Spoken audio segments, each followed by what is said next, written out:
A happy Easter weekend, and with this long Easter weekend it's a great time for me to share a topic that is very dear to me and really appropriate on a public holiday, which is the topic of drinking. So some of you may know the topic is very dear to me because I did have liver damage a few years back.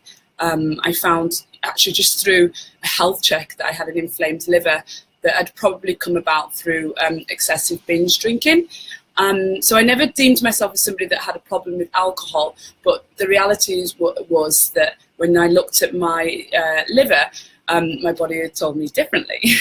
So today I'm going to share with you the top 3 tips that I have on this topic, and it's really about how you can help yourself in avoiding something that is one of our greatest challenges around public holidays, Friday evening drinks after work, or any other festive or celebratory occasion, which is the peer pressure and how to manage that personally so that you don't end up excessively drinking, and so obviously so that you can protect your health.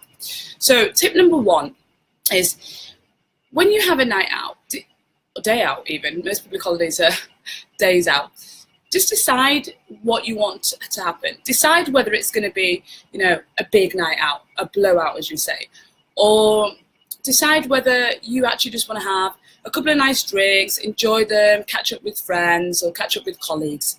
But make a conscious decision for yourself to decide what you want it to be. Because if you have that awareness around how you want the day or night to go, then you're exercising that muscle, the muscle of willpower, that means that it's your decision as to how you want the day or evening to go.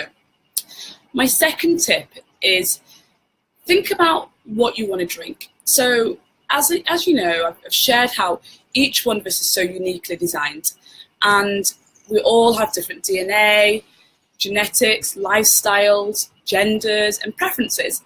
And therefore, when we consume foods or drinks, there are certain tolerances that we have based on our preferences and based on our body that's going to work well for us. So, for example, I have, Caribbean and Central American heritage. And I've always noticed that when I drink rum-based cocktails, it just sings to me a little bit. But when I have something like vodka or even gin, which I do drink, but anything like that, it just doesn't seem to have the same feel on me. Also wine. I grew up, where we spent a lot of time in Spain, and I've always grown up with Latin culture around me, and I've always found really a tolerance to red wine as opposed to even white or rosé. It doesn't mean that I don't drink those, but for example, if I'm going to be drinking for more an extended period of time, I'll really make a decision about what drink is going to work well with my body. And then obviously there's the argument for clear spirits. Clear spirits generally do less damage to you than something that has a real combination of different processes going through. So that's why people tend to prefer things like gin or even vodka and tequila, which might sound like a strong one, but it's actually one of the in its highest form, it's one of the cleanest spirits that you can have. So choose your drink and choose your drink wisely. I'm in Asia where I see a lot of people drinking Western beers that are Asian, and I think maybe they should have something like sake, which they have a better tolerance to. So choose your drink and choose it wisely.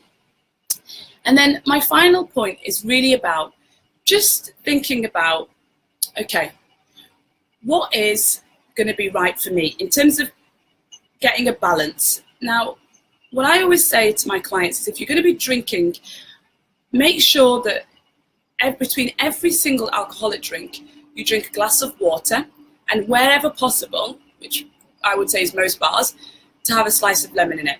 So what this does is it gives you the balance, because the water is going to keep you hydrated. The more hydrated you are, the more you're going to make better decisions, like, do I need another drink? Or am I actually thirsty? Or is it just that, I actually just want to have something in my hand? And the lemon, the reason why I say that is lemon is great for helping the liver to detox. So obviously the liver is going to be having a lot of pressure if you're drinking large amounts of alcohol, or even you're drinking small amounts of alcohol, but your body just can't take it. So the liver is just going to support that in terms of the natural detoxing process. So those 3 steps, just as a recap, is firstly, is decide what type of occasion it's going to be for you. Secondly, decide what type of drink would best suit you. And finally, create a balance by consuming water in between every alcoholic drink that you drink. So I hope that helps you, because I know that this weekend, and a lot of you will have Monday off as well tomorrow, is a long weekend, and with that comes lots of social pressure. But with those 3 tips, I'm sure that that will help. If you want more tips like this, the best way I would say is to hop over to my website, 𝐓𝐫𝐿𝐼𝐾𝐝.com, and you can sign up for my newsletter there, where you'll make sure that you'll get lots of tips, recipes that I shared, and ideas. And please share this. Share it with anybody that you know that's on their health journey or may want some tips in terms of improving their health. There are lots of ideas and comments and tips that I can share with you around this topic, having dealt with this personally myself. So feel free to comment below if you have a specific question that you would like me to answer. Have a great weekend, everyone. Take care.